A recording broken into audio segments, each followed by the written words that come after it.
Subscribe करिए और bell button दबाकर डीप नॉलेज की वीडियोस सबसे पहले पाइए।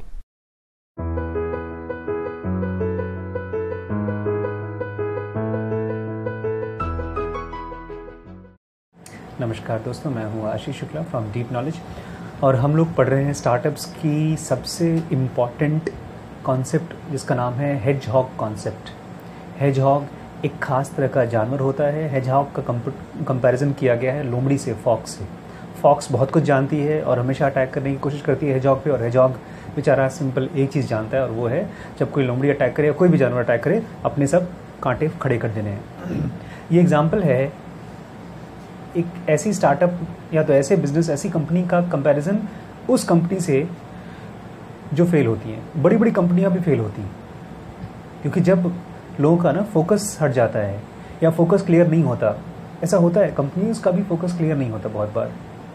और बड़ी कमाल की चीज़ है, जो लोग भी मुझसे डिस्कस करते हैं ना कंपनीज डालने के लिए, स्टार्टअप डालने के लिए, सब लोग असल में उसी कंपनी की तरह होते हैं जो लोग फोकस्ड नहीं होते।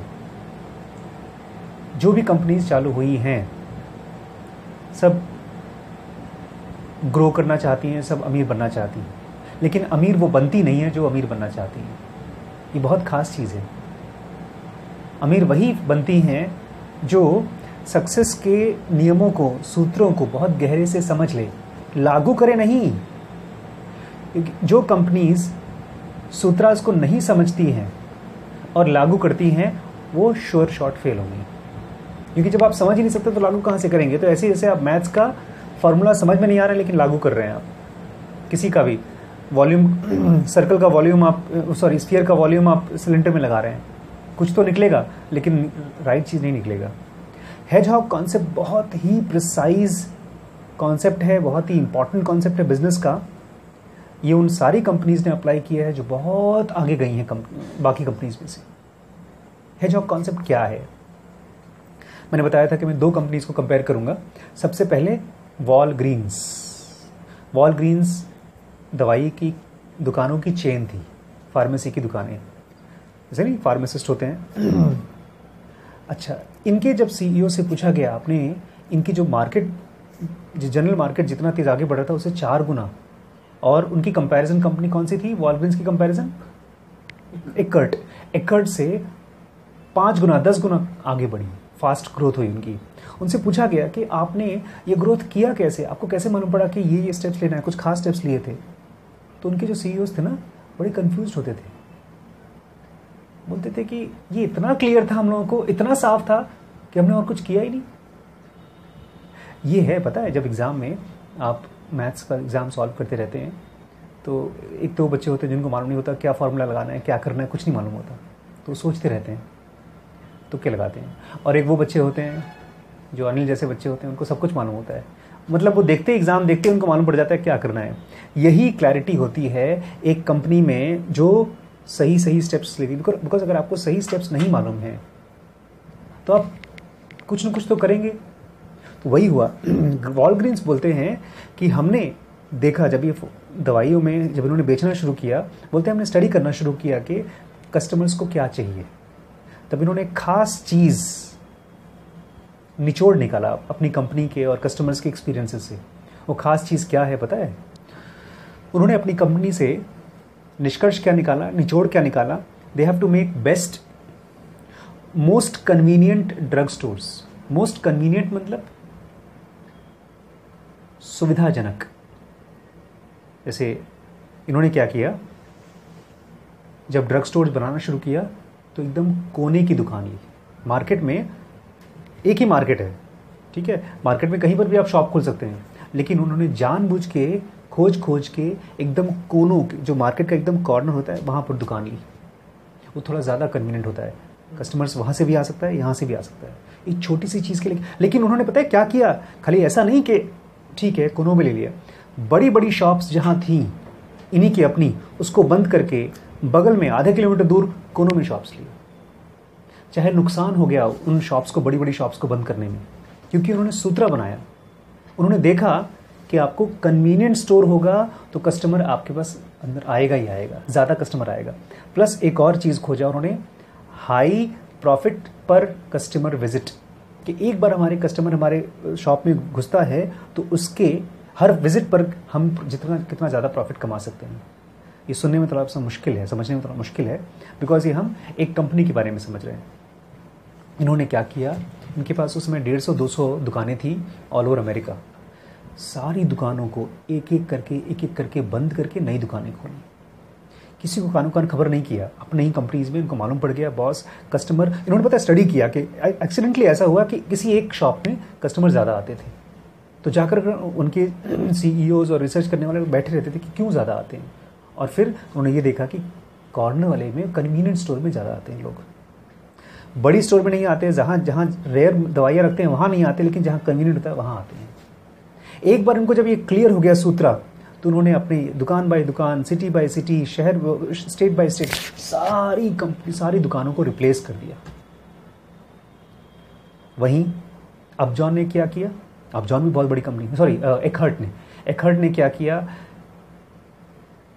खरीदी, शॉप्स खरीदी किसी की। अगर मान लीजिए किसी और फार्मेसी की कंपनी अपनी 10 दुकानें बेच रही तो उनको खरीद लिया, कहीं पर 50 दुकानें खरीदी। उन्होंने भी ग्रोथ करने की कोशिश की, लेकिन उनका कोई थीम नहीं था उसमें। थीम मतलब आपके पीछे प्रिंसिपल क्या है, किस चीज़ को आप आधार मान के चल रहे हो। जैसे आप रोड पे चलते हो ना, तो आपके हाथ में एक मैप होता है, या तो आपके दिमाग में मैप होता है। ऐसे ही जब आप एक कंपनी को आगे बढ़ाते हो तो आपके पास एक फ्रेम होता है, एक सोच होती है कि मैं इस आधार पे चलूंगा तो आगे बढ़ूंगा तो प्रॉफिट होगा। जो कंपनीज इसको फ्रेम के फॉर्म में नहीं बनाती, इसको बोलते हैं हेजहॉग। इस कंपनी ने अपना प्रॉफिट कमाने का, पैसा कमाने का हेजहॉग खोज लिया। जो भी दुकानें या जो भी प्रॉपर्टीज इनको मिलती थी शॉप खोलने के लिए, अगर इनके हेजहॉग से, इनका हेजहॉग क्या था, बेस्ट मोस्ट कन्वीनियंट स्टोर, जहां पर कस्टमर से हम लोग हाई प्रॉफिट लेंगे पर विजिट, हर विजिट में हाई प्रॉफिट कैसे लें। 3 चीजें होती मैं बताऊंगा हेजहॉग में, आपको समझ में आ जाएगा। इवन अगर आपकी कंपनी नहीं है तो भी आपको समझ में आ जाएगा। मान लीजिए आप जॉब करते हैं, आपका अकेले का स्टार्टअप है, आप फैमिली चला रहे हैं, वहां पर भी ये हेजहॉग काम करता है। इसलिए मैं कहता हूं कि भुवन बाम है, संदीप महेश्वरी, इन लोगों को अपना हेजहॉग मालूम पड़ गया। जब आपको मालूम पड़ जाता है ना कि हेजहॉग है, तो उसी पर आप चलना शुरू कर देते हैं। हेजहॉग में बड़ी खास चीज़ है बिजनेस में। इन्होंने कहा कि हमको जब मालूम पड़ गया कि हमारा हेजहॉग क्या है, किससे हमारा रिटर्न्स आएगा, किससे हमारी ग्रोथ होगी, उसको जब हमने अप्लाई करना शुरू किया तो हमने एक बहुत खास चीज़ बंद कर दिया। वो क्या था, बाकी सारी चीज़ें। एकहर्ट ने पता है क्या किया, उसने आप विश्वास नहीं करेंगे क्या किया। आप आज हंसेंगे, लेकिन पता है आप इस चीज़ को अगर आपकी कंपनी में होना होगा तो आपको समझ में नहीं आएगा। एकहर्ट भी फार्मेसी की चेन थी, लेकिन फिर करोड़ों रुपए की कंपनी थी। तो उन्होंने देखा कि मार्केट में अब नया चीज़ आया है, वीडियोस, मूवीज़। तो उन्होंने वीडियोस की दुकानें खोलना शुरू कर दी। चली कुछ दुकानें, लेकिन लॉन्ग टर्म प्रॉफिट नहीं आया, बिकॉज वो आपकी स्पेशलिटी नहीं है, उसमें आप बहुत आगे नहीं बढ़ सकते। जिस बिजनेस में आप हैं उसी में आगे बढ़ सकते हैं। अभी कुछ दिन पहले मैं लखीमपुर में था तो मतलब लखीमपुर में तो हुई मैं, एक भाई साहब ने मुझे अपने घर पे बुलाया, बहुत बड़े बिजनेसमैन हैं, आप शायद कभी गए भी हो। उन्हीं के बिल्डिंग में नीचे सैमसंग का सर्विस सेंटर खुला हुआ है। मैं गया उनसे मिलने, चाय नाश्ता उन्होंने कराया। फिर मुझे डॉक्टर साहब बोलते हैं, डॉक्टर साहब हम लोग एक डायग्नोस्टिक सेंटर खोल रहे हैं। मैंने कहा अच्छा। तो मैंने पूछा कि इन्वेस्टमेंट, बोलते हैं इन्वेस्टमेंट हम बहुत कर सकते हैं, उनके पास बहुत सैकड़ों बीघे ज़मीन है, दाल का बिज़नेस करते हैं वो लोग, मंडी में दाल का बहुत बड़ा बिज़नेस है। और उनके अब शायद कोई फैमिली वाले एक पॉलिटिकल पार्टी में भी घुस करके कुछ इलेक्शन लड़ना चाहते हैं। तो मैंने पूछा आप दाल का बिज़नेस करते हैं? हाँ बोलते हैं। और आप घुसना चाहते हैं किसमें? डायग्नोस्टिक बिज़नेस में। मैंने उनसे पूछा आपको पता है कि ब्लड टेस्ट का रेट क्या होता है? बोलते हैं हाँ सब सीख लेंगे धीमे धीमे। ये होता है जिनको हेजहॉग नहीं पता। जिस बिज़नेस के बारे में आपको नहीं पता, आप केवल इसलिए कर रहे हैं क्योंकि उसमें प्रॉफिट मार्जिन ज़्यादा है, पैसे ज़्यादा हैं, लेकिन आप उसके लिए सूटेबल हैं कि नहीं, ये सवाल पूछेंगे केवल इसलिए क्योंकि उसका ट्रेंड है। आज हम लोग यूट्यूब वीडियोस बना रहे हैं, हमको लगता है कि यार गानों की वीडियोस तो बहुत लोग देखते हैं, तो चलो हम भी गाना गाते हैं, लेकिन क्या मेरा गला गाने वाला है? ये क्वेश्चन बहुत इंपॉर्टेंट है कि क्या करना है। जब वो मालूम पड़ जाता है तो क्या क्या नहीं करना है, उसको स्ट्रिक्टली बंद करना है, उसको स्ट्रिक्टली रोकना है। क्योंकि जब तक आप उसको नहीं रोकेंगे तब तक आप अपने काम में, अपने हेजहॉग में बेस्ट नहीं हो सकते। हम लोग क्या कर रहे हैं पता है? मैं क्या चाहता हूं? मैं चाहता हूं जब भी कोई मेरे चैनल पे आए, उसको मेरी वीडियोस देखने के बाद लाइफ की रियल ट्रूथ बहुत डीप डेप्थ में मालूम पड़ जाए। चाहे मेरे मिलियंस सब्सक्राइबर्स ना हो, चाहे एक ही बंदे को। और आज हुआ पता है, आज मुझे एक बंदे ने फ़ोन किया, बहुत खुश था। दोपहर को उसने फ़ोन किया, बोलता है सर मैं आपके वीडियो, उसका नाम था कन्फर्मेशन बायस, जब वो देखा तो उस वीडियो को देखने के बाद मेरे 50,000 रुपये बच गए। 3 महीने में 50,000 रुपये 3 महीने बचाए, 1.5 लाख रुपये मेरे बच गए एक वीडियो से। मैं यही चाहता हूं कि मैं बाकी सब चीज़ें कट कर रहा हूं। आज मुझसे कोई पूछ रहा था सर आपका वीडियो बहुत ग्रोथ नहीं कर रहा है, ग्रोथ रुक गई है। मैंने कहा ग्रोथ मुझे चाहिए ही नहीं, मुझे खाली, क्योंकि मैं देख रहा था पिछले 2-3 महीनों में कभी हम अलग अलग चीज़ें ट्राई कर रहे हैं, लेकिन अब मुझे मालूम पड़ गया मुझे क्या करना है। क्या करना है वो तो मुझे मालूम पड़ गया, स्पिरिचुअल, हार्डकोर, रियल नॉलेज। साथ ही साथ क्या नहीं करना है ये बहुत ज़रूरी है जॉब में। बिकॉज जो कंपनीज फेल हुई हैं वो ढेर सारी अलग अलग चीज़ें ट्राई करते। पता है जब ट्राई करते हैं तो कुछ खर्चा होता है आपका, आपके रिसोर्सेज खर्च होते हैं, आपके पैसे खर्च होते हैं, आपकी मैन पावर खर्च होती है, आपकी एनर्जी खर्च होती है, आपकी उम्र खर्च होती है। और इसी की वजह से आप अपने आप को उस चीज़ में नहीं लगा पाते जिस चीज़ में आप बेस्ट हो पाते हैं। हेजहॉग में 3 चीज़ें होती हैं, इसको सर्कल ऑफ 3 बोलते हैं। मैं बताता हूँ क्या क्या चीज़ें होती हैं।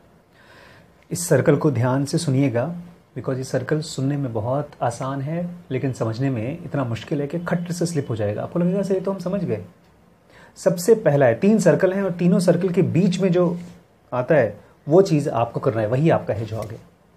सबसे पहला है what you can be the best at in the world. कौन सी ऐसी चीज़ है जिसमें आप बेस्ट हो सकते हैं? हमको तो पता नहीं है। अच्छा मान लीजिए मैंने डॉक्टरी की है, मैं MBBS किया है मैंने, तो क्या मैं बेस्ट डॉक्टर हो सकता हूँ? ना। आपको पूछना पड़ेगा। मान लीजिए मैंने मैथमेटिक्स में मेरे बहुत अच्छा हूँ, अनिल है मैथ्स में बहुत अच्छा है, तो क्या वो मैथमेटिशियन, क्या वर्ल्ड में सबसे अच्छा मैथमेटिशियन बन सकता है? ये उससे क्वेश्चन पूछना पड़ेगा अपने आप से। ये पहला सर्कल है, what you can be the best at in the world. दुनिया में तुम किस चीज़ में बेस्ट हो सकते हो? और ये जब तक हम सवाल नहीं पूछेंगे अपने आप से हम नहीं जान पाएंगे। दूसरा पॉइंट है, बहुत इंपॉर्टेंट पॉइंट है, what runs your economic denominator. Economic denominator मतलब ऐसी क्या चीज़ है जिसको तुम बेचकर प्रॉफिट पर X कैलकुलेट कर सकते हो। नहीं समझे ना? जैसे ये जो वॉलग्रीन्स थी, उन्होंने कैसे मालूम पड़ेगा कि हम अपना हेजहॉग सही तरीके से अप्लाई कर रहे हैं कि नहीं कर रहे हैं? हम पैसा तो लगा रहे हैं, शॉप्स को भी हम खोल रहे हैं, कस्टमर्स भी आ रहे हैं। मालूम पड़ेगा कि हम अपना हेजहॉग सही तरीके से अप्लाई कर रहे हैं कि नहीं कर रहे हैं? हम पैसा तो लगा रहे हैं, शॉप्स को भी हम खोल रहे हैं, कस्टमर्स भी आ रहे हैं, लेकिन हमारा क्राइटेरिया क्या होगा नापने का हमारे सक्सेस को? और वो था प्रॉफिट पर कस्टमर विजिट। कि एक कस्टमर हमारे यहाँ जब एक बार आता है और कोई भी सामान खरीदता है तो उस सामान में हमारी प्रॉफिट कितनी होती है। ये नहीं कि हमारे पास कितने कस्टमर हैं। बहुत बार ऐसा होता है कि हमारे पास हज़ारों कस्टमर हों, लेकिन एक कस्टमर आया, देखा, कुछ नहीं लेके चला गया। होता है ना, बहुत बार आप लोग दुकानों में जाते हैं तो उसमें कोई प्रॉफिट ही नहीं हुआ लेकिन कॉस्ट तो हुआ। एक बार आदमी इधर आता है तो कुछ तो देखता है, हाथ से सामान देखता है, पसंद करता है, नहीं पसंद करता है, देता है। आप लोग जाते हैं जब दुकानों में स्प्रे चेक करते हैं, नहीं, और बहुत बार नहीं खरीदते, तो कुछ ना कुछ तो कॉस्ट तो पड़ता है दुकानदार को। तो उन्होंने क्या किया, ये चेक किया कि मेरा प्रॉफिट पर कस्टमर विजिट कितना है। अगर एक बार हमारे यहाँ, और इसको बार बार कैलकुलेट किया, यही चेक करना है। अगर एक भी दुकान खोलो तो उस दुकान को खोलने पर तुम्हें क्या चेक करना है, साल भर में हमारा हर कस्टमर के प्रॉफिट, हर कस्टमर के विजिट पे कितना प्रॉफिट हुआ। मैं कह रहा था मुश्किल है समझना, ये मैथमेटिक्स की तरह है, जैसे मल्टीप्लिकेशन होता है, स्क्वायर रूट होता है, ऐसे ही इसको 2-3 बार जब आप मैं अलग अलग तरीके से समझाऊंगा तो आ जाएगा। इसलिए मैं चाहता हूँ इसको 2-3 क्लास में समझाऊँ मैं आपको। एक तो ये हो गया, मैं भी आपको दिखाऊंगा स्टील की कंपनी इसको कैसे अप्लाई करती है, जिलेट रेजर की कंपनी कैसे अप्लाई करती है, अलग अलग कंपनी इसको अप्लाई करती हैं अलग अलग तरीके से। प्रॉफिट पर एक्स हमको भी कैलकुलेट करना पड़ेगा। प्रॉफिट पर एक्स वो कोई और नहीं बता पाएगा, हमको खुद ही खोजना पड़ेगा। कोई भी दुकान खोज रहे हैं हम, मान लीजिए हम खाने की दुकान, रेस्टोरेंट खोल रहे हैं, तो रेस्टोरेंट में हमको एक, इसको कैसे कहना चाहिए, जैसे स्केल नहीं होता, रूलर जिसे आप मेजरमेंट करते हैं किसी भी चीज़ का कॉपी में, ऐसे ही वो रूलर है अगर वही उसी चीज़ से आप नापेंगे तभी आप अपनी सक्सेस को बढ़ा सकते हैं। ऐसे तो बहुत चीज़ें नापने वाली। आप ये नाप लीजिए कि हमारे कितनी दुकानें हैं हमारे पास, 2000 दुकानें हैं, लेकिन 2000 दुकानों से ग्रोथ कहाँ मालूम पड़ेगी आपको? तो ग्रोथ है, आपके पास कैश कितना आ रहा है। इसलिए सेकंड सर्कल क्या है? What is your economic denominator. Denominator समझते हैं? ऊपर होता है न्यूमरेटर, नीचे डिनोमिनेटर। तो क्या चीज़ है जिसमें आपको प्रॉफिट पता चल रहा है? मैं थोड़ा एक और तरीके से समझाता हूँ, प्रॉफिट पर एक्स। एक दिन हम लोग दुकान में गए यहाँ पे फ़ोन खरीदने के लिए। हमने उससे पूछा भैया फ़ोन, तो उसने बताया सैमसंग है उसके पास, अप्पो है और वीवो है, ठीक है। सोनी के 2 फ़ोन थे और उसमें भी ढेर सारे मॉडल नहीं थे, उसके पास 3 या 4 मॉडल थे सारे के सारे। तो उन्होंने 3 या 4 मॉडल क्यों रखे? क्योंकि उन्हीं पे ज़्यादा प्रॉफिट मिलता है, क्योंकि उन्हीं पे उसको वो ज़्यादा बिकते भी हैं। क्योंकि हर फ़ोन को दुकानदार जब रखेगा तो उसको ख़रीदना पड़ता है ना। तो उस फ़ोन में जिसमें प्रॉफिट मार्जिन ज़्यादा नहीं है, अगर उसको रखेगा, और देखा है बहुत बार दुकानदार क्या करते हैं, आपको जो पसंद है वो वाला फ़ोन नहीं, उनको जो पसंद है वो वाला आपको बेचना चाहते हैं। आप जाएंगे बोलेंगे मुझे Redmi 4 खरीदना है और वो बोलेंगे नहीं सर ये वाला खरीदिए, क्योंकि उस पर उनको प्रॉफिट मार्जिन ज़्यादा है। मतलब 10,000 का फ़ोन दोनों है, लेकिन एक पर उनको मिलेगा 1200, एक पर उनको मिलेगा 600। तो जिस पर 1200 उनको मिलेगा, चाहे आपको पसंद ना हो, फिर भी आपको वही भिजवाएंगे, क्योंकि दुकानदार ने अपने प्रॉफिट के लिए खोला है ना। इसलिए आपके सर्कल में सबसे पहला तो ये करना है कि किस चीज़ में आप बेस्ट हो सकते हो दुनिया में, और दूसरा क्या चीज़ है जो आपका प्रॉफिट देती है आपको, एक डिनोमिनेटर जिसको आप कैलकुलेट कर सकते हो। और थर्ड, ये और भी कंफ्यूजिंग है समझना, ऐसी कौन सी चीज़ है जिसमें आप बहुत पैशनेट हो, वही करना चाहते हो, क्योंकि वो ऐसी चीज़ होगी जिसके लिए आपको सुबह उठ करके नहा धो करके जाने का मन करेगा। वॉरेन बफेट बोलते हैं कोई ऐसा काम खोजो जिसमें you should be going tap dancing to the work, मतलब खुशी खुशी डांस करते करते काम पे जा रहे हो। फिल्म स्टार्स, सिंगर्स, क्रिकेटर्स, ये लोग जब जाते हैं अपने काम पे तो ये लोग मज़े से जाते हैं, खुश रहते हैं उसमें, उनको अपना पैशन मिल गया है। लेकिन खाली पैशन से काम भी नहीं चलेगा, ये तीनों का कॉम्बिनेशन चाहिए। क्या चीज़ आप पैशनेट हैं, क्या चीज़ है जो आपको पैसे लाके दे रही है, और क्या चीज़ है जिसमें आप बेस्ट बन सकते हैं। अब मैं आपको एग्जांपल देता हूं एबट का। एबट कंपनी के बारे में जब मैं पढ़ रहा था तो मैंने अचानक से मेरे मन में आया कि यार टॉप 10 वर्ल्ड में बेस्ट जो दवाई की कंपनियां हैं कौन कौन सी हो सकती हैं। तो जॉनसन एंड जॉनसन होती हैं, मर्क नाम की एक कंपनी है, इसका भी जिक्र आएगा, वो है। और जो सबसे नंबर 1 पे पता है कौन सी है? कुछ आइडिया? उसका नाम फाइजर, बहुत बड़ी कंपनी है फाइजर, 70-80 बिलियन डॉलर की कंपनी है। अब एबट उस टॉप 10 में नहीं था। और क्या हुआ पता है, ये बहुत पुरानी कंपनी है एबट, आज से 70-80 साल पुरानी कंपनी, मैं विकिपीडिया में देख रहा था। लेकिन एक बड़ी गलती कर दी उन्होंने। पता है हर जो फार्मास्यूटिकल कंपनी होती हैं उनके पास कुछ खास दवाइयाँ होती हैं जो उनको सबसे ज़्यादा प्रॉफिट देती हैं, और वो थी एबट के पास एरिथ्रोमाइसिन। एरिथ्रोमाइसिन खाली आजकल नहीं चल रहा है जेनरिक दवाइयाँ नहीं, मालूम, जो एक दवाई होती है जो ब्रांडेड होती है, और उसी की जब जेनरिक दवाइयाँ होती हैं तो बहुत सस्ती होती हैं, ब्रांडेड दवाइयाँ बहुत महंगी होती हैं। तो लेकिन ये जो ब्रांडेड दवाइयाँ होती हैं कुछ खास इनकी पेटेंट होती है, मतलब वही कंपनी, जिस कंपनी ने इसको खोजा है वही इसको बना सकती है और कोई नहीं बना सकता। और वो पेटेंट शायद 15 या 20 साल के लिए होती है। उसके बाद वो टाइम जब खत्म हो जाता है तब वो दवाई कोई भी बना सकता है और किसी भी रेट पे बेच सकता है, सस्ता भी बेच सकता है। तो जब तक पेटेंट होती है कंपनी उसके पास, उसको बहुत महंगे दाम पे बेचती है। तो एबट के पास एरिथ्रोमाइसिन था जिससे वो खूब कैश कमा रहा था, जो कि बहुत 2 रुपये की दवाई बन रही है 100 रुपये की बेच रहे हैं, हर दवाई पे कितना परसेंटेज कमा रहे हैं। लेकिन जब इतना पैसा आदमी कंफर्टेबली कमा रहा होता है तो उस एक बड़ी गलती कर दी एबट ने कि उसने और नेक्स्ट कोई कैश काउ नहीं खोजा, और कोई दवाई खोजने पर कोई रिसर्च नहीं किया। और उसी के दौरान मर्क नाम की एक कंपनी है जो बहुत बड़ी कंपनी, टॉप 10 में उसका नाम है, उन्होंने अपना बहुत पैसा रिसर्च एंड डेवलपमेंट में लगाया। इतना बड़ा रिसर्च डिपार्टमेंट खोला उन्होंने कि MIT और बड़े बड़े जो रिसर्च के एक्चुअल इंस्टीट्यूट उनसे भी बेटर खोल दिया। तो उन्होंने बहुत सी नई नई दवाइयाँ खोजी। एबट को ये मालूम पड़ा बॉस हमसे गलती तो हो गई है, तो अब हम क्या करेंगे, हम फार्मास्यूटिकल इंडस्ट्री में बेस्ट बनने की कोशिश नहीं करेंगे, हम कुछ और इंडस्ट्री खोजेंगे और उसमें बेस्ट बनने की कोशिश करेंगे। और वो कुछ और क्या था, फार्मास्यूटिकल में ही कुछ और। उन्होंने हेल्थ केयर प्रोडक्ट्स बनाना शुरू किया, जैसे डायग्नोस्टिक्स में ना जो चेक करते हैं, यूरिन प्रेगनेंसी टेस्ट करते हैं, नहीं वो आता है, किट आता है, उसको आप बाथरूम में डालते हैं अपने पेशाब में, तो उसे मालूम पड़ जाता है प्रेग्नेंट हैं कि नहीं। या ग्लूकोमीटर, जैसे आप ग्लूकोज चेक करते हैं। ऐसे अलग अलग चीज़ें, दवाई रिसर्च तो हम नहीं कर पा रहे हैं, लेकिन ऐसी चीज़ों में जिसमें कि मर्क या बड़ी बड़ी कंपनीज ने, तो धीमे धीमे एबट ने अपने आप को इस सेक्टर में health care products, protein powders या डायग्नोस्टिक में अलग अलग ग्लूकोमीटर या इस तरह की चीज़ों में अपना कंपनी को ग्रो करना शुरू किया और बहुत बड़ी हो गई। आज की डेट में एबट बहुत इंपॉर्टेंट कंपनीज हैं इस चीज़ों के लिए। अपजॉन भी फार्मास्यूटिकल कंपनी थी जो एबट के बराबर थी उसी टाइम पर, लेकिन ये लोग ने इस सच्चाई को देखा नहीं कि हमारे पास बहुत स्ट्रॉन्ग रिसर्च नहीं है, बहुत पैसा लगता है रिसर्च बनाने में, आपको कंपनी साइंटिस्ट को हायर करना पड़ता है, आपके पास इंफ्रास्ट्रक्चर होना चाहिए, बड़ी बड़ी बिल्डिंग्स होनी चाहिए, मशीनें होनी चाहिए, तब तो आप करेंगे ना। लेकिन फिर भी अपजॉन बोलता है नहीं हम फाइट करेंगे और फार्मास्यूटिकल इंडस्ट्री में हम फर्स्ट आएंगे। लेकिन 15-20 साल बाद अपजॉन किसी कंपनी के द्वारा खरीद ली गई, और जिस कंपनी ने अपजॉन को खरीदा था वो भी कंपनी आज मैं देख रहा था फाइजर ने खरीद ली है, कौड़ियों के दाम खरीदी उनको।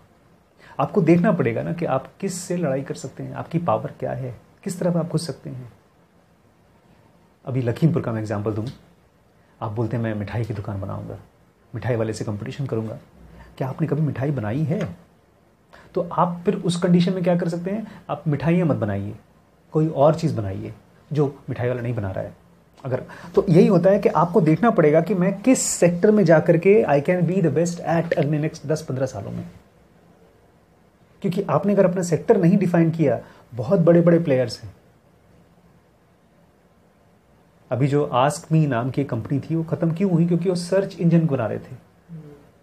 और एक और ऐप की कंपनी में मैं देख रहा था, उन्होंने बनाया था कि कैसे आप किसी भी ऐप को बिना डाउनलोड किए उसको यूज कर सकते हैं। और कुछ ही दिनों बाद जब वो कंपनी ने लॉन्च किया, गूगल ने वैसे ही ऐप डाउनलोड बना के डाल दिया, तो खत्म हो गया आपका बिजनेस। हेजहॉग को मैं अभी और गहराई से समझाना चाहता हूँ, और भी एग्जाम्पल के जरिए। हेजहॉग में फिर भी लास्ट में मैं आपको समझा दूँ, एक तरफ तो आपको देखना है कि आप किस चीज़ में बेस्ट हो सकते हैं, किस चीज़ में आप बेस्ट हो सकते हैं और उसमें आपका पैसा भी निकल के आएगा, किस चीज़ में बेस्ट हो सकते हैं आपका पैसा निकल के आएगा और आपको मज़ा भी आता है करने में। ये 3 चीज़ का सर्कल है। कोई भी बिजनेस केवल इसलिए क्योंकि उसमें पैसा है, अगर आप घुस जाएंगे तो कर नहीं पाएंगे। इसीलिए doctor Ashish Shukla MBBS MD आज हॉस्पिटल नहीं खोल रहे हैं। बिकॉज मैं हॉस्पिटल खोलने जाऊंगा तो मैं नाचते गाते हुए नहीं जाऊंगा, लेकिन जब मैं वीडियो बनाने आता हूं यहाँ पे, कितनी खुशी खुशी आता हूँ।